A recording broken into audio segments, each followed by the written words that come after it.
Hello दोस्तों, आपके अपने YouTube channel examination study IQ में आपका स्वागत है। चलिए, साइंस स्पेशल बैच में आपका टॉपिक लाइट रहेगा। उसमें आगामी परीक्षाओं में पूछे हुए महत्वपूर्ण प्रश्न सॉल्व कराए जाएंगे। और पार्ट आपका 6 है। जिसने भी पिछले वीडियो नहीं देखे वो प्लेलिस्ट में जाकर देख सकते हैं।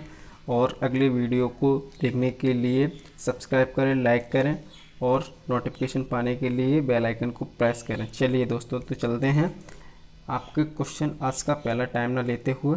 चलिए दोस्तों, तो आज का पहला क्वेश्चन है कि सूर्यास्त के पहले सूर्य गहरा नारंगी लाल रंग का प्रतीत होता है क्योंकि आपके सामने ऑप्शंस दिए हुए हैं गाइस। तो करेक्ट आंसर लगाइए इसका। तो इसका करेक्ट आंसर जो हो जाएगा वो आपका होगा, करेक्ट आंसर आपका डी। तो उस आज का आंसर है उसके प्रकाश को ज़्यादा मोटा वायुमंडल भेद कर आना होता है, इसलिए अन्य रंग प्रकीर्णित हो जाते हैं। तो इसका करेक्ट आंसर हो जाएगा डी इज करेक्ट। बता दें दोस्तों कि इसका ऐसा क्यों होता है। तो इसका इसलिए होता है कि सूर्यास्त या सूर्योदय के समय सूर्य गहरा नारंगी लाल रंग का दिखाई देता है, क्योंकि प्रकाश जब वायुमंडल से भेद कर आता है तो प्रकाश के अन्य घटक रंग प्रकीर्णित होकर अंतरिक्ष में चले जाते हैं और लाल रंग प्रकीर्णित होकर हमारे पास पहुंचता है। क्योंकि लाल रंग का प्रकीर्णन जो होता है बहुत ज़्यादा होता है। कैसा होता है? रेड रंग का प्रकीर्णन बहुत ज़्यादा होता है, बहुत ज़्यादा होता है। ठीक है, रेड रंग का प्रकीर्णन क्या होता है? बहुत ज़्यादा होता है। इसलिए क्या होता है, लाल रंग हमारे प्रकीर्णन जो है प्रकीर्णित होकर हमारे पास पहुंचता है। अन्य रंग क्या होते हैं? आकाश में वायुमंडल में चले जाते हैं, इसलिए हमें अन्य रंग दिखाई नहीं देते हैं। इसलिए हमें कैसा दिखाई देता है? सूर्योदय के समय सूर्य का नारंगी यानी लाल रंग प्रतीत होता है। चलिए अगला क्वेश्चन से देखते हैं। अगला क्वेश्चन है, रात में तारे झिलमिलाते हैं, क्यों झिलमिलाते हैं रात में तारे? इसका करेक्ट आंसर लगाइए। इसका करेक्ट आंसर है वायुमंडल में वायु का अपवर्तनांक बदलता है। D option is correct. ठीक है, चलिए तो ऐसा क्यों होता है ये घटना आपको बता दें। वायुमंडल में वायु की विभिन्न परतों का अपवर्तनांक जो होता है दोस्तों वो भिन्न भिन्न होता है। प्रकाश का अपवर्तन होता है जिसके कारण रात में तारे झिलमिलाते हैं या टिमटिमाते हैं। एक माध्यम से दूसरे माध्यम में सघन से विरल माध्यम में जाने से प्रकाश की जो चाल होती है वो क्या होती है? बदल जाती है। वायुमंडल में वायु की विभिन्न घनत्व वाली परतें पाई जाती हैं। जब तारे से प्रकाश चलता है तो उसका विभिन्न परतों में लगातार अपवर्तन होता है। चूंकि वायु की परतें स्थिर नहीं होती इसलिए यह महसूस होता है कि तारे भिन्न भिन्न समयांतरालों में भिन्न भिन्न स्थितियों में हैं, अर्थात तारा टिमटिमाता हुआ प्रतीत होता है। चंद्रमा व अन्य ग्रह हमें टिमटिमाते हुए दिखाई नहीं देते क्योंकि कारण है उनसे आने वाले प्रकाश की मात्रा अधिक होती है, जिससे वायुमंडल का अधिक प्रभाव नहीं पड़ता। ठीक है, तो इसलिए इसका कौन सा आंसर हो जाएगा? D option is correct. अगले क्वेश्चन की ओर चलते हैं। अगला क्वेश्चन है आपका, अगला क्वेश्चन है, यदि दो आदमी चंद्रमा की सतह पर बातचीत करते हैं तो क्या होगा? घटनाएं आपके सामने दी है। तो ए ऑप्शन है आपका, उसमें दिया हुआ चंद्रमा पर एक दूसरे की आवाज़ को पृथ्वी की तुलना में बहुत देर बाद सुन सकते हैं। बी है, चंद्रमा पर उतने ही समय में सुन सकते हैं जितना कि पृथ्वी पर सुनते हैं। अगला क्वेश्चन है, अगला ऑप्शन है आपका एक दूसरे की आवाज़ नहीं सुन सकते। डी ऑप्शन है आपका, एक दूसरे की प्रतिध्वनि बार बार सुन सकते हैं। तो आपका करेक्ट आंसर होगा आपका सी ऑप्शन इज करेक्ट, क्योंकि एक दूसरे की आवाज़ नहीं सुन सकते हैं। ठीक है, चंद्रमा पर बातचीत करते समय दो व्यक्ति की तो क्यों नहीं सुन सकते? इसके पीछे कारण क्या है? चलिए दोस्तों, तो इसका बता देते हैं। तो आप यदि दो आदमी चंद्रमा की सतह पर बातचीत करते हैं तो एक दूसरे की आवाज़ नहीं सुन सकते। इसलिए नहीं सुन सकते क्योंकि वे ध्वनि के संचरण के लिए माध्यम की आवश्यकता होती है। किसकी माध्यम की आवश्यकता होती है? ध्वनि के संचरण के लिए माध्यम की आवश्यकता होती है। समझ पाए? और चंद्रमा पर कोई वायुमंडल नहीं है, और जब वायुमंडल नहीं है यानी तो माध्यम नहीं है, और माध्यम नहीं है तो क्या होगा? ध्वनि की आवाज़ हमें सुना ही नहीं देगी, क्योंकि ध्वनि की आवाज़ को सुनने के लिए माध्यम की आवश्यकता होनी चाहिए। ठीक है, जरूरी होता है। तो इसलिए आपका करेक्ट आंसर कौन सा हो जाएगा? C option is correct. अगले क्वेश्चन की ओर चलते हैं। अगला क्वेश्चन है आपका, किस रंग का तरंगदैर्घ्य कम होता है? तो आप बताइए किस रंग का तरंगदैर्घ्य सबसे कम होता है? तो करेक्ट आंसर हो जाएगा आपका ए। तो बैगनी रंग का तरंगदैर्घ्य क्या होता है? सबसे कम होता है। ठीक है, तो आपका आंसर हो जाएगा बैगनी। अगले क्वेश्चन की ओर चलते हैं। अगला क्वेश्चन है आपका, मोटर वाहनों में पश्च दृश्य दर्पण के रूप में कौन सा दर्पण उपयोग में आता है? तो ऑप्शन आपके सामने दिए हुए, तो करेक्ट आंसर लगाइए। आपका करेक्ट आंसर हो जाएगा आपका उत्तल दर्पण।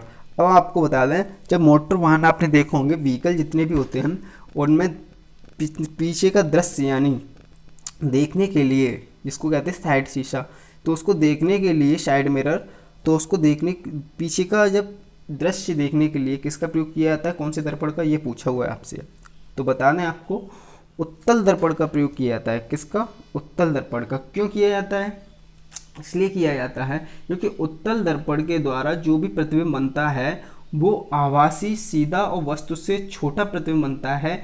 इसलिए काफ़ी बड़े क्षेत्र की वस्तुओं का प्रतिबिंब एक छोटे से क्षेत्र में बन जाता है। इसलिए आपको उत्तल दर्पण का जो है आंसर लगाना होगा। इसलिए मोटर वाहनों में भी किसका प्रयोग किया जाता है? उत्तल दर्पण का प्रयोग किया जाता है। तो ये ऑप्शन इज करेक्ट। चलिए अगले क्वेश्चन की ओर चलते हैं। अगला क्वेश्चन है, दर्पण के सामने खड़े एक व्यक्ति को अपना प्रतिबिंब स्वयं से बड़ा मालूम होता है या प्रतीत होता है, इससे ज्ञात होता है कि दर्पण कौन सा होगा, बताइए। तो इसका करेक्ट आंसर लगाइए। तो इसका करेक्ट आंसर हो जाएगा आपका अवतल दर्पण। कौन सा? अवतल दर्पण। चलिए, क्यों होता है ऐसा? अवतल दर्पण भी ऑप्शन इज करेक्ट। अगला क्वेश्चन, तो इसमें ऐसा बताना इसलिए होता है इसमें कि प्रतिबिंब अपनी वास्तविक आकृति से बड़ा इसलिए प्रतीत होता है क्योंकि अवतल दर्पण से जो वो प्रतिबिंब बनता है वो क्या होता है? बड़ा प्रतिबिंब बनाता है।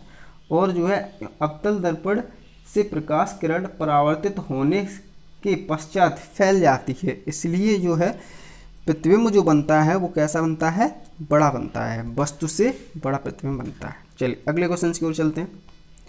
अगला क्वेश्चन है, दंत चिकित्सक का दर्पण किस प्रकार का होता है? दंत चिकित्सक का दर्पण जो होता है किस प्रकार का होता है? तो आंसर लगाइए। इसका आंसर हो जाएगा इसका अवतल दर्पण। तो डी ऑप्शन इज करेक्ट।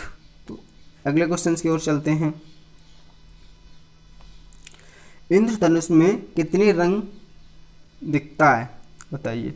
इंद्रधनुष में कितने रंग दिखाई देते हैं? इंद्रधनुष में 7 रंग दिखाई देते हैं। तो ए ऑप्शन इज करेक्ट। कौन कौन से?